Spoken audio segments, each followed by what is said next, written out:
19절에 바울이 내가 모든 사람에게 자유로우나 스스로 모든 사람에게 종이 됐다. 어떤 위치에 있든지 그는 자유로웠던 것 같습니다. 이것이 진짜 자유자의 모습이 아닌가 묵상을 해보게 됩니다. 우리가 어떤 위치에 있든지 자유로울 수 있습니까? 그게 진짜 자유자의 모습이다라는 겁니다. 그런데 영적인 눈으로 볼 때는요, 여기 종이 됐다 그러는데 그리스도의 종이면 최고의 위치입니다. 예수님께서 그렇게 말씀하셨어요. 마가복음 10장 44절에 보니까 누구든지 으뜸이 되려는 사람은 모든 사람의 종이 되어야 된다.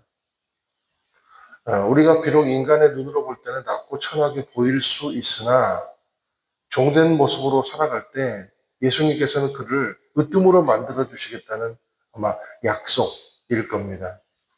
그래서 그리스도 안에서 진정한 자유자는 세상에서 어떠한 위치에 있든지 자유로울 수 있다는 겁니다.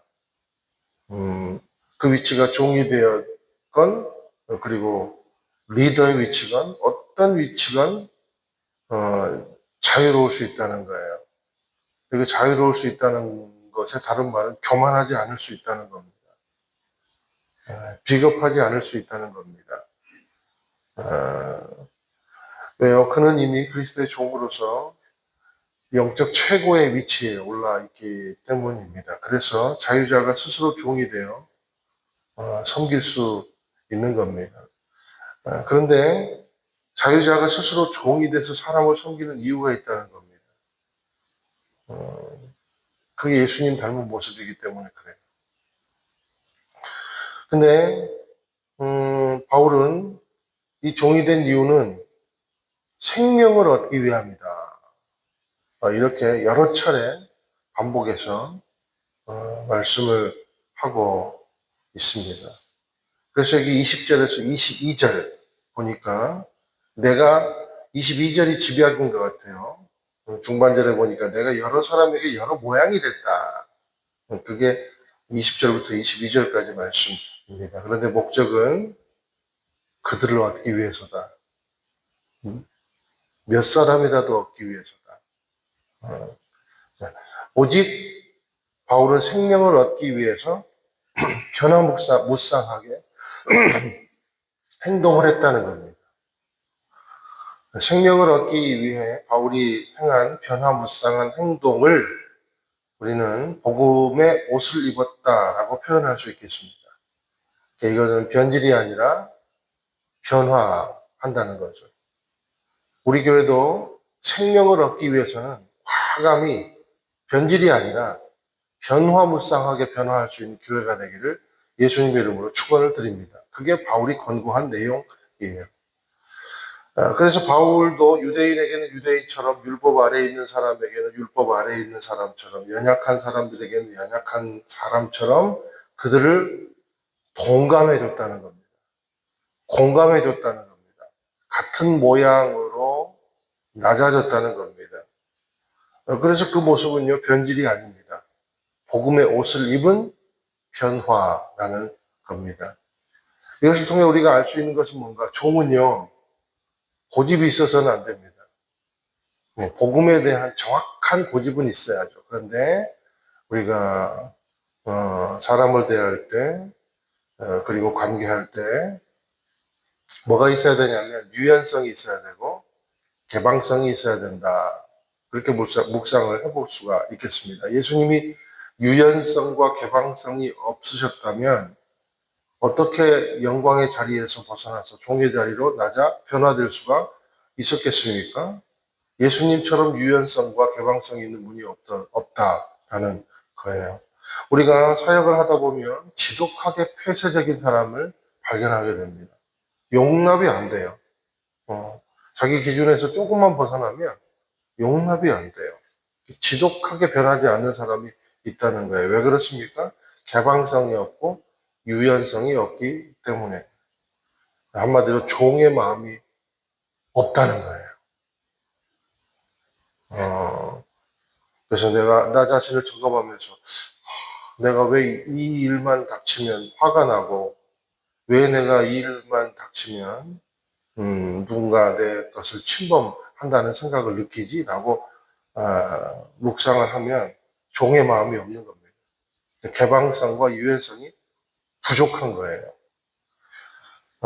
그러므로 마치 그리스도가 우리의 생명을 얻기 위해서 종의 위치로 낮아지셨던 것처럼 우리도 그리스도의 종이라면 유연성과 개방성을 가지고 생명을 얻기 위해 섬기는 삶을 살아야 한다라는 겁니다. 우리 모든 교회 구성원이 이 예수님을 닮은 유연성과 개방성이 충만한, 그래서 많은 생명들을 담을 수 있는 그런 귀한 교회가 되기를 예수님의 이름으로 축원을 드립니다. 우리 23절 함께 한번 읽어보실게요. 시작.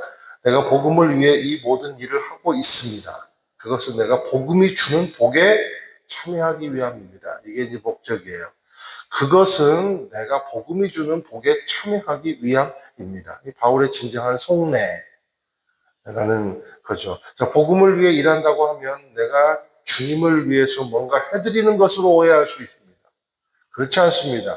나는 주님의 일에 참여하는 것 뿐이에요.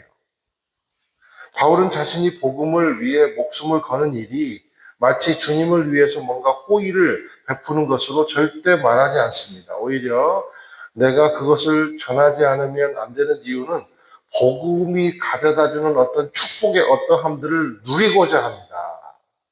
이렇게 선포를 하고 있습니다. 저와 여러분이 복음에 참여한다는 의미를 오해하셔는 안 된다라는 겁니다.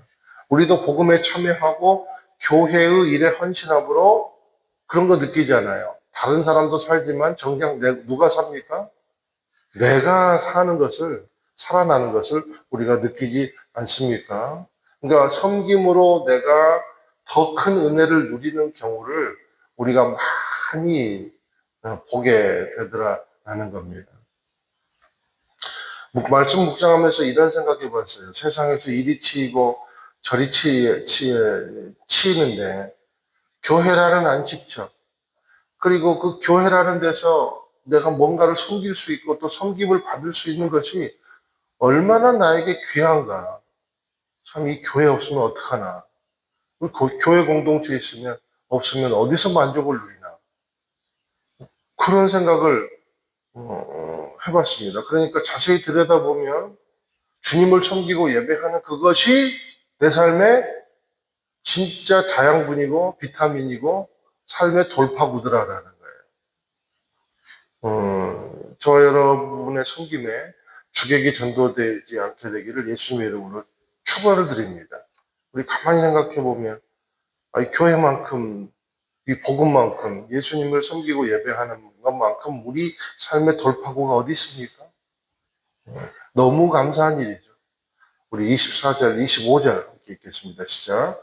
경기장에서 경주자들이 모두 힘껏 달리지만 상을 받는 사람은 오직 한 사람뿐인 것을 여러분이 알지 못합니까?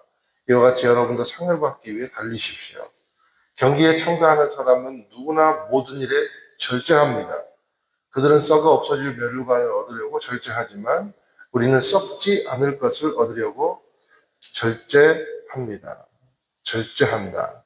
바울이 이제 세상의 명예를 위해 목숨 걸고 훈련하고 있는 선수들을 비교해서 복음에 참여한 인생이 어떤 인생인지를 말씀을 선포를 하고 있습니다. 자, 경기장에서 선수가 1등을 위해 뛰듯이 복음을 위해 사는 자도 상을 받기 위해 뛰어야 한다는 겁니다. 오직 주님에게, 사람에게 말고 주님에게 상 주시는 일을 향해 나아가야 한다는 겁니다.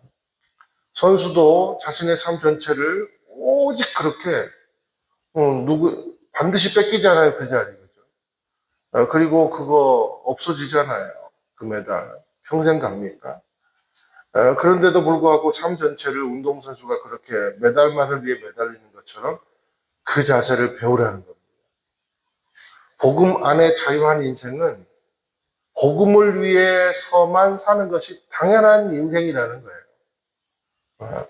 선수는 남을 이겨야 상을 받지만 그런데 복음을 위해 일하는 자는 남을 섬겨야 상을 받는다. 예수님처럼. 그러므로 어떻게 해야 됩니까? 남을 이기기 위해서가 아니라 남을 섬기기 위해서 내가 오늘도 열심히 달려야 한다라는 겁니다. 운동선수가 시간이 지나면 남에게 빼앗기고 없어져 버릴 1등을 위해서라도 그렇게 절제를 하는데 하물며 영원히 남게 될 면류관을 위해서 절제치 못하는 영혼이 되면 안 된다라는 겁니다. 우리가 교회 사역을 할 때 자기의 본성과 싸우십시오. 그게 절제입니다. 그러니까 나는 이런 성격을 갖고 있고 이런 본성을 갖고 있는데 이것과 싸워야 돼요.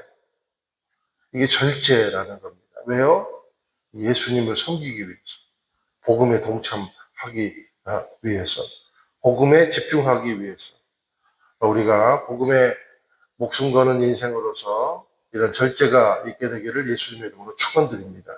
26절에 보니까 이 말이 그래야만 목표 없는 사람처럼 행하지 않을 수 있다라는 말이에요. 27절 같이 읽으실게요. 시작. 내가 내 몸을 쳐 복종시키는 이유는 내가 다른 사람에게는 복음을 전하고 도리어 나 자신은 버림받지 않도록 하기 위함입니다. 진짜 겸손한 자리로 나아가.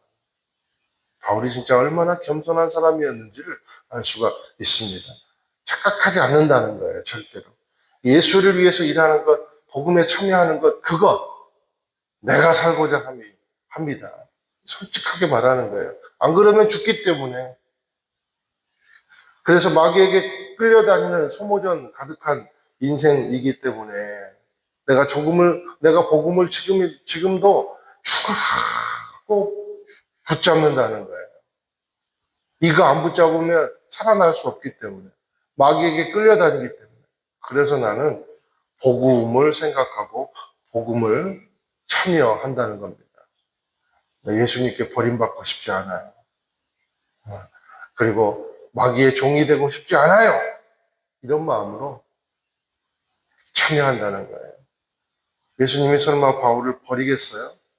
그럼에도 불구하고 하나님 나라에 잘 보이려고 오직 그 정신으로 그리고 내가 마귀에게 내 시선과 그리고 삶을 빼앗기지 않기 위해서 열심히 집중하는 바울의 모습이 얼마나 감동인지 모르겠습니다. 주님은 우리에게 자유의 복음을 허락해 주셨습니다. 이것이 아니고서는 우리는 어떤 자유도 없다는 겁니다. 그러니 우리가 이것을 인식하고 주님을 붙들어 승리하는 인생 되기를 예수님의 이름으로 축원을 드립니다.